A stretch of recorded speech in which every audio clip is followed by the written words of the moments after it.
Selena Gomez, back in 2021, started a mental health company called Wondermind, which is currently financially imploding in a massive scandal where they weren't able to pay their own employees last month.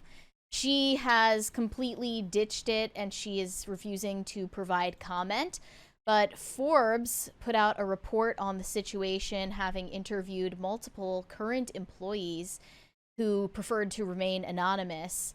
As it stands, Selena Gomez's mother is the working CEO of this company, but Selena is nowhere to be found in the midst of all of this financial distress, despite the fact that she is a billionaire. She's not there to bail out her own company that she started out of a passion project. And my ultimate point here, before we get into it, is just that the mental health cottage industry is a giant steaming pile of horse shit, and everyone knows it. All of it is a money laundering scheme.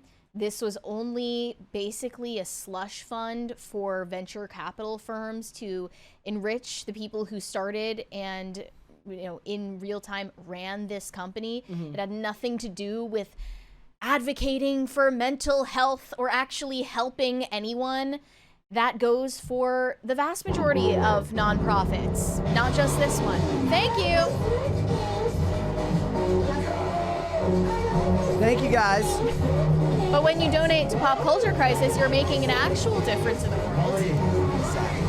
And helping the suffering Gonganese people. Hashtag save the Gongo. Exactly. Aside from that, aside from the efforts of PCCAID, May happens to be Mental Health Awareness Month. So I feel like it's perfect that we are covering this topic during Mental Health Awareness Month. You should be more aware of the ways that people use mental health as a tool to scam people. Not saying that they planned this out as a scam in the first place, but over time, it seems to have become a giant front for money laundering. That's my opinion. Don't sue me, please.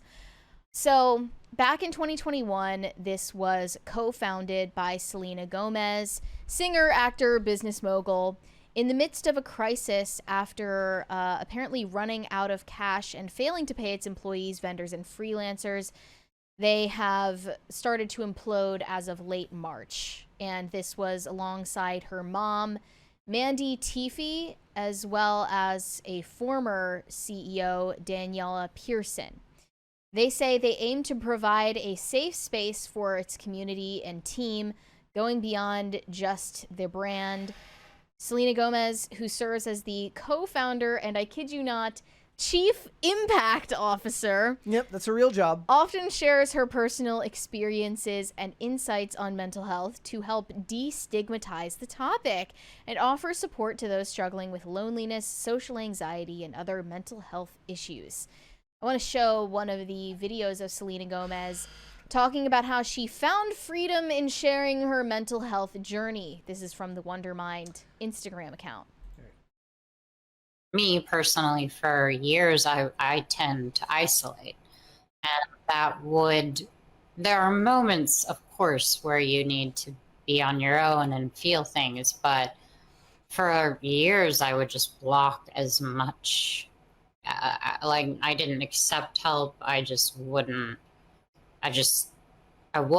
And I found complete freedom in sharing everything I've been walking through, because that sounds dangerously culty to me. Yeah. I know that other people feel that way too. Wait. And I hope no one ever looks at me and thinks, oh, her life is perfect, because that's just simply not true. I'm very grateful and I have a very blessed life.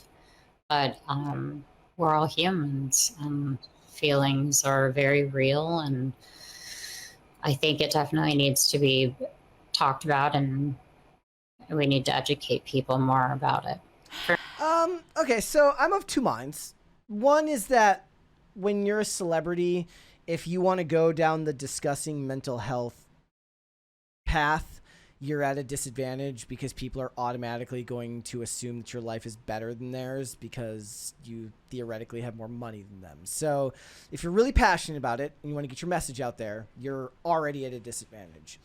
more people tend to enjoy this type of content from people who would come across as more relatable. So I used to talk a fair amount when I would do certain segments on my Instagram talking about my own issues with mental health, but not extrapolating out towards the rest of the population. It was more like I was putting out skating content every day and talking about how that was affecting me mentally. This was during COVID, so the world was very, very different at that time.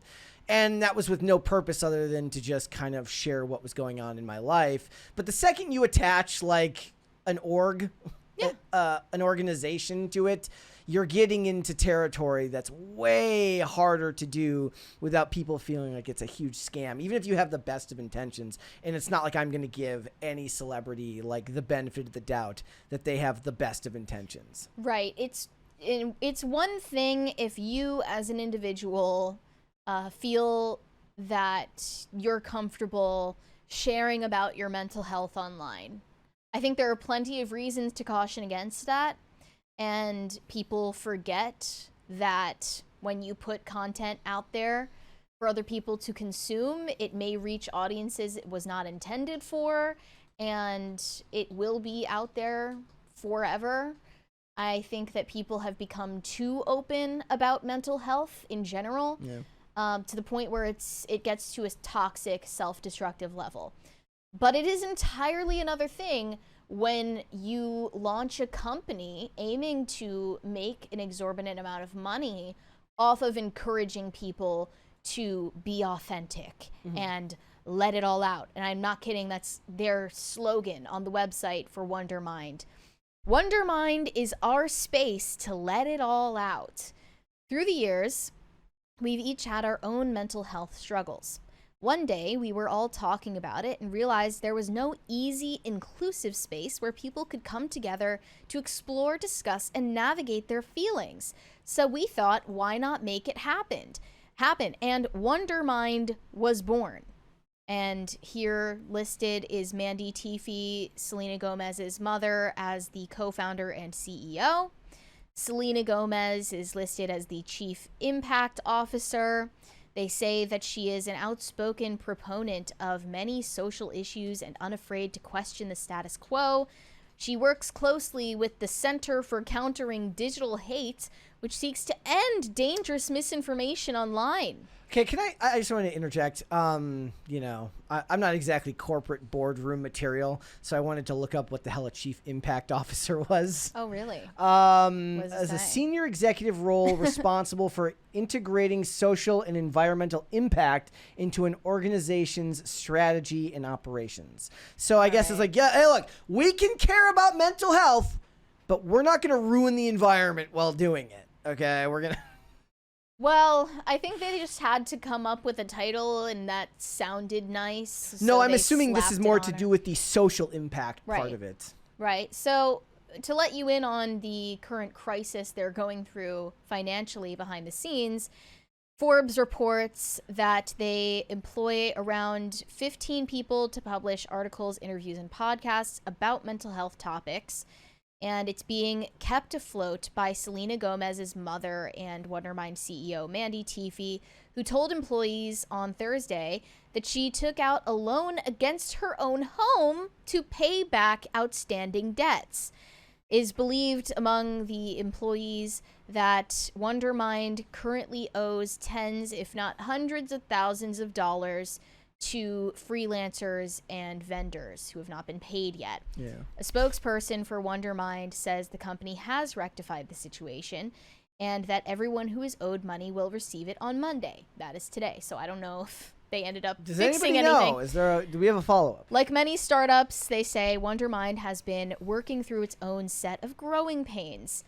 And in the coming days, we'll be transitioning to a new chapter for Wondermind and continuing our important work in mental fitness that helps hundreds of thousands of people. Mandy Teefee declined to comment, as did Selena Gomez. But what they reported is that basically the CEO, Selena Gomez's mother, is hiding business information from employees to string them along without giving them the pay that they have earned. And she is talking about, payments they were supposed to get from investors that weren't paid on time, and oh, it's just a little hiccup with legal. She's coming up with all of these different excuses, and it's giving Elizabeth Holmes vibes. And as for Selena Gomez and her involvement, or rather her lack of involvement in Wondermind, they say Selena does not have an active role. She's listed as the Chief Impact Officer on the company website, but according to an employee, we have to fight with her agent to get her to do anything for us, and she rarely does. And by do anything, I mean post something on Instagram or interview her for an article so it does good traffic. I And saw one this. employee, I saw this. So just imagine what LinkedIn professional wants to read articles like expert opinion. Chief impact officers are disruptors. oh my gosh, gag me with a spoon. Continue. The employee noted that Selena Gomez met with staff only one time in a span of 3 years that this company has How is existed. this possible? I watched a video where Selena Gomez cried because people were being deported. She clearly cares about other people. So caring. A company spokesperson, however, insisted that these claims are absolutely not true and says that Selena Gomez's involvement speaks for itself. But then at the end of this piece from Forbes, an employee says that until recently they felt secure knowing Selena Gomez was the co-founder, but it seems like her involvement is minimal to non-existent at this point, or we probably wouldn't be here.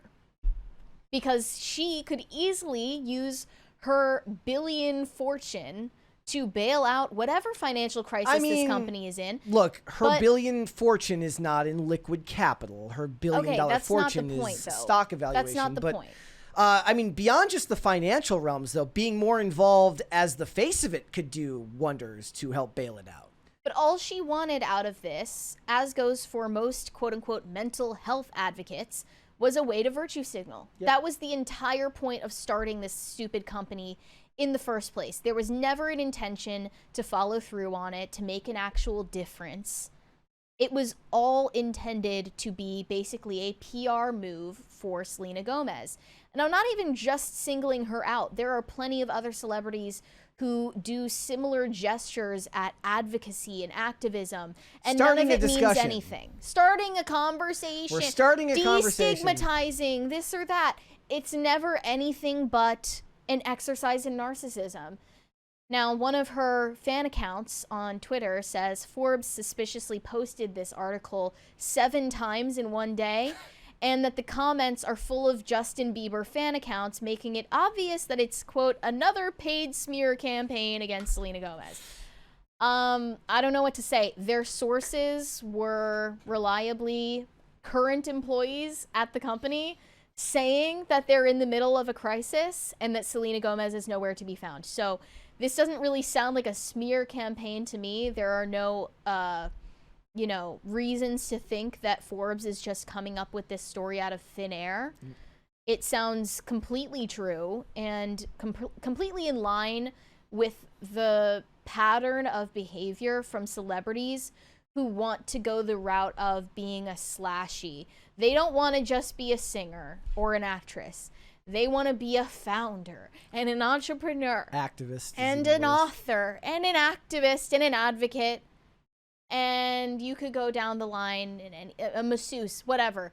They cannot stand the idea of just being relegated to what they're good at, which is acting and singing. They have to be someone who's making an impact. And then you look into this impact they're supposedly making on the world, and it's something as pathetic as this, a startup that cannot even pay its own employees and is lying to the media about it. Thanks for watching. Listen to full episodes of Pop Culture Crisis on Spotify. Keep up with us on social media and make sure you subscribe and ring that bell so you never miss the show. Bye, guys.